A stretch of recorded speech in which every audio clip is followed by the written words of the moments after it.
아, 나도 언젠가는 편하게 살 수 있겠지. 직장 생활하면서 다들 한 번쯤 이런 생각 해 보셨을 거예요.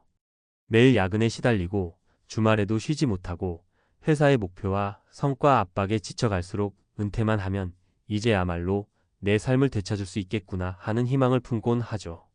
그런데요, 거창하게 말하자면 인생은 늘 변수투성이에요. 게다가 우리 사회는 완벽한 은퇴 설계를 꿈꾸도록 끊임없이 부추깁니다. 책도 많고 강의도 많고 유튜브에서도 어떻게 하면 은퇴 후 재정적 자유를 얻을 수 있는지를 알려주죠. 그래서 열심히 준비하고 정말 웬만해선 흔들릴 것 같지 않은 든든한 자금을 갖춰놔도 막상 은퇴의 문턱을 딱 넘어서는 순간 인생이 뜻대로 돌아가지 않는 상황에 맞닥뜨리는 분들이 의외로 많습니다. 오늘은 그 대표적 예시 중 하나로 대기업 임원 61세 완벽한 은퇴 준비가 그를 나락으로 몰았다 라는 이야기를 나누려고 합니다. 이분은 회사에서도 잘 나가고 재테크도 열심히 해온 덕분에 큰 자산을 모았고 부러울 것이 전혀 없는 인생을 살아온 것 같았죠. 그런데 은퇴를 하고 몇 개월이 지나면서부터 그의 삶에 금이 가기 시작합니다. 충분히 준비했다고 믿었는데 실제로 그가 마주한 은퇴 후의 현실은 완전히 다른 세계였던 거예요. 제가 이렇게 이야기를 꺼내는 건 너무 많은 분들이 은퇴 후의 삶을 너무 안이하게 생각하거나 혹은 반대로 만반의 준비를 한다면서도 정작 가장 중요한 부분들을 놓치고 있기 때문입니다. 단순히 돈의 문제만이 아니라 인간관계, 일상 리듬, 사회적 역할, 심리적 안정 등 복합적인 요소들이 얽혀 있다는 걸 간과하면 아무리 재정적으로 부유해도 정신적, 감정적으로 크게 흔들릴 수밖에 없거든요. 그래서 오늘은 은퇴 준비 그 자체를 잘못했다고 말하기보다는 우리가 평소에 미처 생각하지 못한 함정과 예상치 못한 변수를 잘 관리해야 한다는 점을 강조하고 싶습니다. 이 글을 통해 대기업 임원으로 성공적인 커리어를 쌓아온 61세 어씨의 이야기를 비롯해 또 다른 세 가지 실제 사례를 구어체로 풀어보겠습니다. 왜냐하면 한 사람 사례만으로는 그 사람 운이 나빴네? 라고 넘어갈 수 있지만 유사한 케이스가 여러 번 반복된다면 이제는 누구에게나 일어날 수 있는 공통된 문제일 수 있기 때문이죠. 자, 그럼 어씨의 이야기가 어떻게 흘러갔는지 또 다른 사례들은 어떤 교훈을 주는지 함께 들어보시죠. 본론 은퇴 후 맞닥뜨린 충격과 놓치기 쉬운 함정들. 먼저 어씨는 대기업에서 30년 넘게 근속한 임원이었습니다. 실적 좋았고 부서장으로서 직원들 리드도 훌륭했고 회사 내에서도 인정받아 매년 연봉 인상률도 높았던 분이죠. 이분이 늘 입버릇처럼 나는 은퇴하면 실컷 여행 다니며 여유롭게 살 거야. 이미 모든 준비는 끝났어. 라고 말했습니다. 실제로도 부동산, 주식 투자 등을 탄탄하게 해놔서 주변에서는 저 사람은 은퇴하면 그냥 좋은 집에서 잘 먹고 잘 쉬다 가겠구나라고 부러워했습니다. 그런데 정작 은퇴 딱 하고 나니 자고 일어날 이유가 없어진 겁니다. 출근할 필요가 없으니 아침에 일어나는 시간도 불규칙해지고 회사에 가면 일로 바쁘게 돌아가던 삶이 갑자기 멈춰버렸죠. 가장 큰 타격은 사회적 인정이 사라졌다는 점이었습니다. 임원일 때는 수많은 사람들과 업무상 연락을 주고받고 의사결정권자로서 존중받고 스케줄도 꽉 차 있어서 바쁘게 지냈는데 은퇴하는 순간 그 모든 것들이 싹 사라져 버린 겁니다. 물론 은퇴했다고 해서 그 자체가 나쁜 건 아닙니다. 문제는 어씨가 그 빈 시간을 무엇으로 채울지, 소속감과 인정 욕구를 어떻게 해소할지 전혀 고려하지 않았다는 데 있어요. 재무적으로는 철저했지만 정작 은퇴 후의 심리적 공백은 애초에 생각조차 하지 못한 거죠. 이로 인해 어씨는 가끔 친구들을 만나 술자리를 가져도 늘 공허함을 느꼈습니다. 가족과 함께 있어도 예전처럼 대화가 잘 되지 않았어요. 지금까지는 일이라는 공통된 주제나 목표가 있었지만 이제 그가 꺼낼 수 있는 이야기는 과거 회사 생활 회고가 전부였으니까요. 이렇듯 은퇴 후에는 무엇을 할 것인가에 대한 설계만큼이나 어떻게 삶의 의미를 계속 찾아갈 것인가, 그리고 사회 속에서 어떤 역할을 해나갈 것인가에 대한 고민이 중요합니다. 단순히 놀러 다니기만 해서는 이 공허함과 소속감 결핍을 해소하기 어려워요. 사례 1 세무사로 은퇴 후 단골 손님 끊기자 덩그러니 남은 시간. 제가 예전에 만났던 58세 B씨도 비슷한 고민을 하고 계셨어요.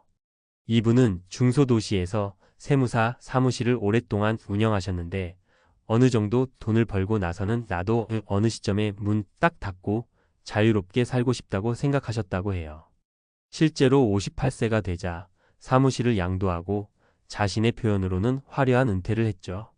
처음 몇 달은 정말 좋았대요. 매일 늦잠도 자보고 낮에는 영화도 보고 재밌는 것도 찾아다니며 여행도 가고. 그런데 딱 반년이 지나고 나니 갑자기 우울감이 몰려왔다고 합니다.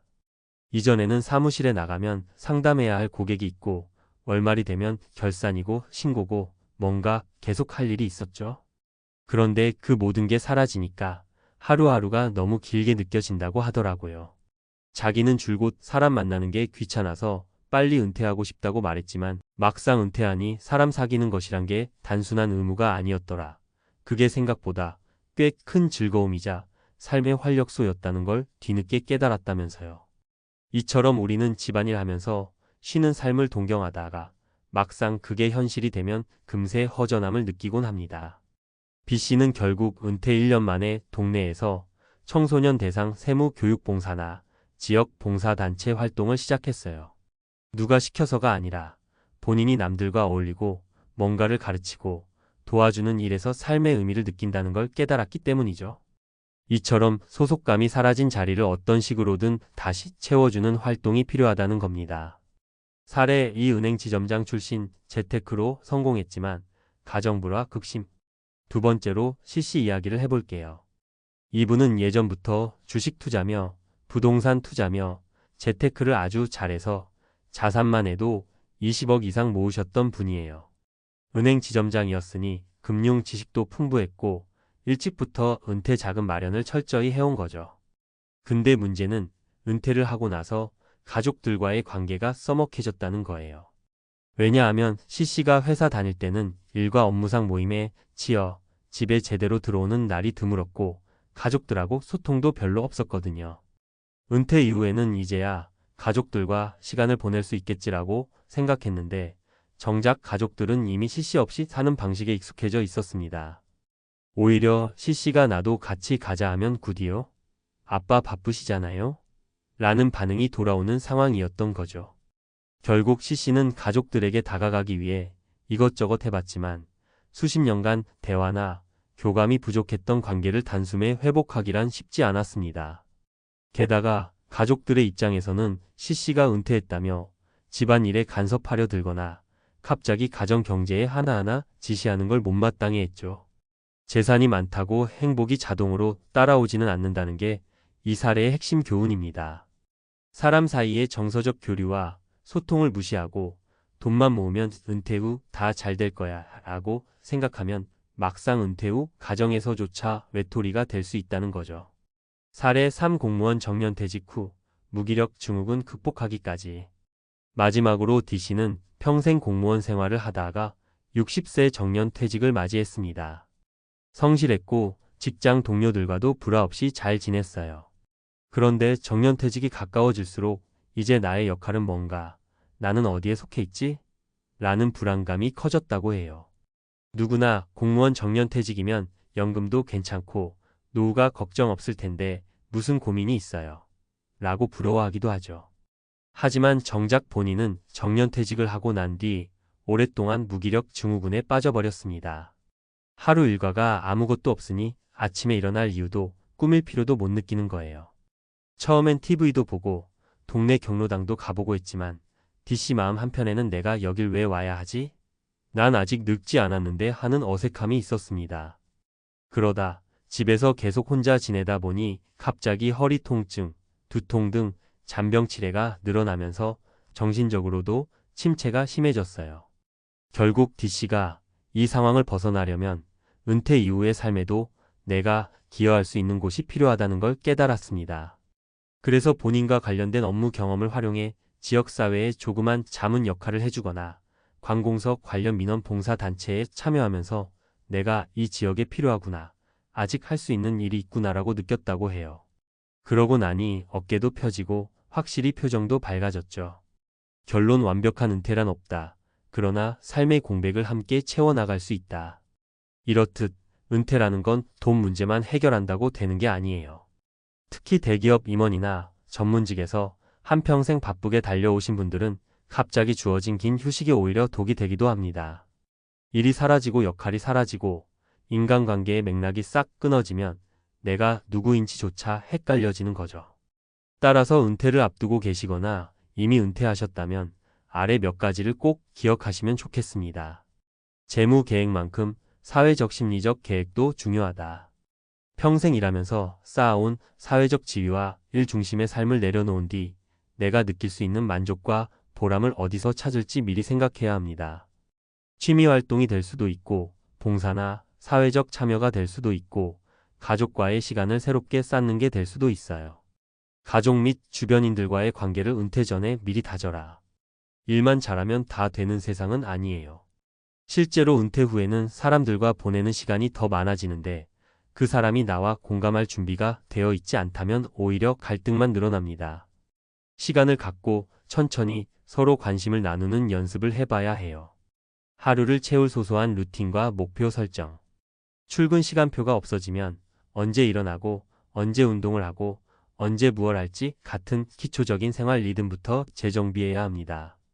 그냥 빈둥거리다 보면 무기력증이 쉽게 찾아오기 마련이에요.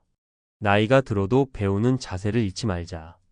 새로운 기술을 배우거나 관심 분야의 모임에 나가보는 것도 좋아요. 은퇴했다고 해서 더 이상 발전할 수 없는 게 아닙니다. 오히려 더 자유롭게 내 관심사를 발굴해서 몰입할 수 있는 기회니까요. 결국 은퇴는 또 다른 시작점일 뿐 인생의 엔딩은 아니에요. 대기업 임원 61세 완벽한 은퇴 준비가 그를 나락으로 몰았다. 라는 문장은 사실 자극적으로 들리지만 우리에게 교훈을 줍니다. 아무리 재정적으로 탄탄하고 준비가 철저해도 은퇴 후 삶의 의미를 찾고 사회적 개인적 관계를 유지하는 건 또 다른 차원의 문제라는 거죠. 조금 더 일찍, 조금 더 넓은 시야로 은퇴 이후를 그려본다면 우리는 이 나락이라는 함정을 피할 수 있어요. 그리고 이미 빠진 분이라도 늦었다고 생각할 때가 가장 빠른 때일 수 있습니다. 주변의 도움을 받고 작은 활동부터 시작해보세요. 당신이 몸담았던 회사와 역할이 사라져도 인생은 여전히 흘러가고 내가 기여할 수 있는 곳도 많다는 걸 깨닫는 순간이 올 겁니다. 우리 모두 완벽한 은퇴라는 환상 대신 지속 가능하고 유연한 은퇴 후 삶을 고민해보면 어떨까요? 주어진 환경과 상황에 따라 흔들리더라도 결국에는 바닥에서 다시 일어서고 더 나은 삶을 향해 갈 수 있으니까요. 그게 은퇴 후 삶에 진짜로 필요한 태도라는 생각입니다.